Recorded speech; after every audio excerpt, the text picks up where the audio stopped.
প্রিয় ভিউয়ার্স, শখের রাজা শেখ আমারের পক্ষ থেকে দেশে বিদেশে কাছে এবং দূরে থেকে যে সকল ভাই বোন বন্ধুজন আছেন তাদের সকলকে প্রীতি ও শুভেচ্ছা জানিয়ে শুরু করছে আজকে আরেকটি নিত্য নতুন প্রতিবেদন। আশা করি আপনারা সকলেই ভালো আছেন, সুস্থ আছেন। ভালো থাকেন, সুস্থ থাকেন, এটা আমি সর্বক্ষণই কামনা করে থাকি। প্রিয় ভিউয়ার্স, আজকের ভিডিওতে একটি আলোচ্য বিষয় দেখবে, খুব গুরুত্বপূর্ণ। সেই বিষয়টা হচ্ছে,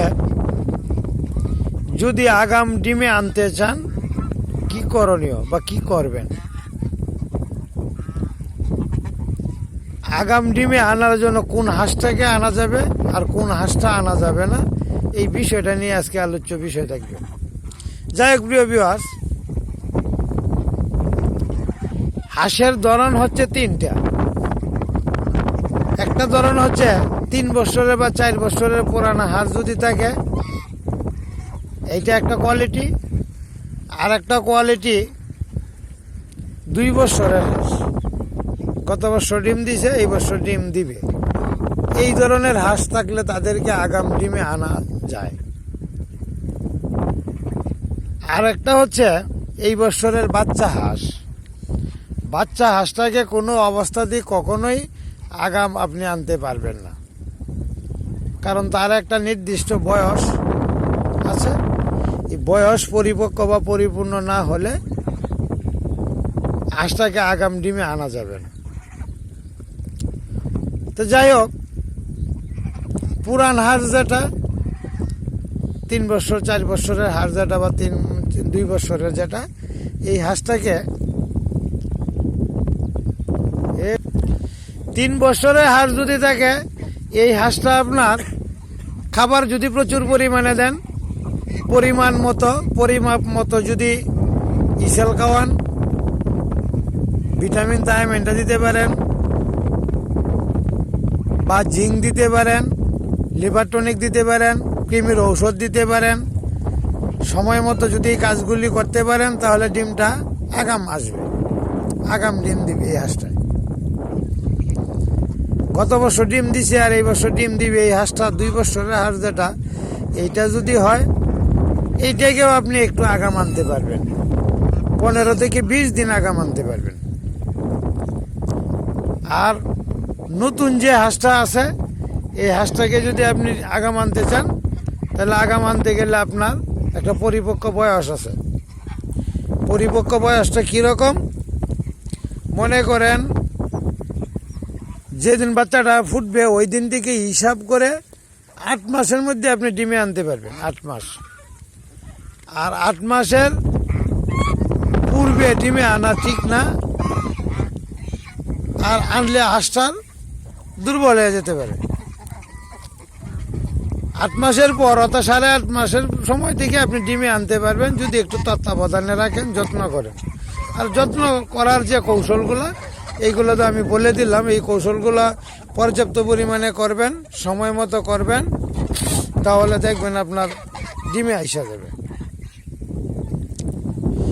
যাই হোক প্রিয় ভিউয়ার্স,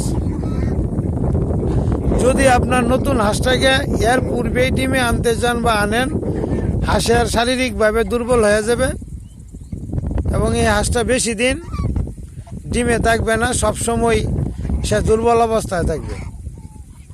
একটা পরিপক্ক বয়স 8 মাস বা 8.5 মাস হইলে পরে আপনি ডিমে আনবেন। আর প্রাকৃতিকভাবে তাদের স্বাভাবিক নিয়মে 10 মাসে ডিমে আসে। তো এক ভাই আমাকে প্রশ্ন করছিলেন যে 10 মাস বয়স হয়ে গেছে কিন্তু এখনো ডিম দিতেছে না।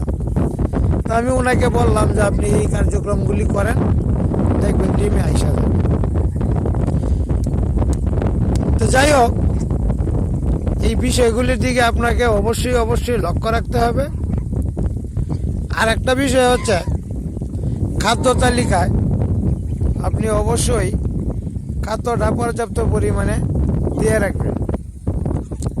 খাদ্য তালিকায় খাদ্যটা যদি আপনি পর্যাপ্ত পরিমাণে দিয়ে রাখতে পারেন, তাহলে আপনার জন্য প্লাস পয়েন্ট হবে। হয়তোবা মনে মনে ভাবতে পারেন বা অনেকেই এই কাজটা করে, যে রাজা যেহেতু ঘাসের উপর নির্ভরশীল, খাদ্য বেশি দিব না, খাদ্য এভাবে থাকবে, খাদ্যটাকে বাঁচাতে চায়। খাদ্যটাকে বাঁচিয়ে ডিমের চাহিদাটা আগে না আনে, পরে আনে। তার মানে খাদ্য না দিয়েই তাকে লালন পালন করতে চায়। খাদ্য না দিয়ে লালন পালন করাতে ডিম আসে অনেক পরে। এতে করে খামারের ক্ষতি, ওই যে উদ্যোক্তা আছেন ওনারও ক্ষতি। এখন খাদ্য দিতে হবে, খাদ্য দেওয়ার পরে হাঁসটা আগাম ডিমে চলে আসবে। আগাম চলে আসলেই আপনার খামারের জন্য, আপনার জন্য অনেক লাভ। যাই হোক প্রিয় ভিউয়ার্স, আগাম ডিমে আসার জন্য অ্যাডভান্স কিছু করা যাবে না, আর একেবারে কিছু না করলে আগাম আসবেও না। একটা নির্দিষ্ট সময়সীমা আছে, পরিমাপ আছে। এই সময়সীমা বা পরিমাণের মধ্যেই আপনাকে রাখতে হবে। এটা যদি পারেন তাহলে আপনার জন্য সবচেয়ে ভালো। এই বিষয়গুলি অবশ্যই লক্ষ্য রাখতে হবে এবং মানতে হবে। যদি এটি সঠিকভাবে সঠিক সময়ে মানা যায়, লক্ষ্য করা যায়, তাহলে আপনি স্বাবলম্বী। যাই হোক, অনেকগুলি কারণ, অনেকগুলি বিষয়,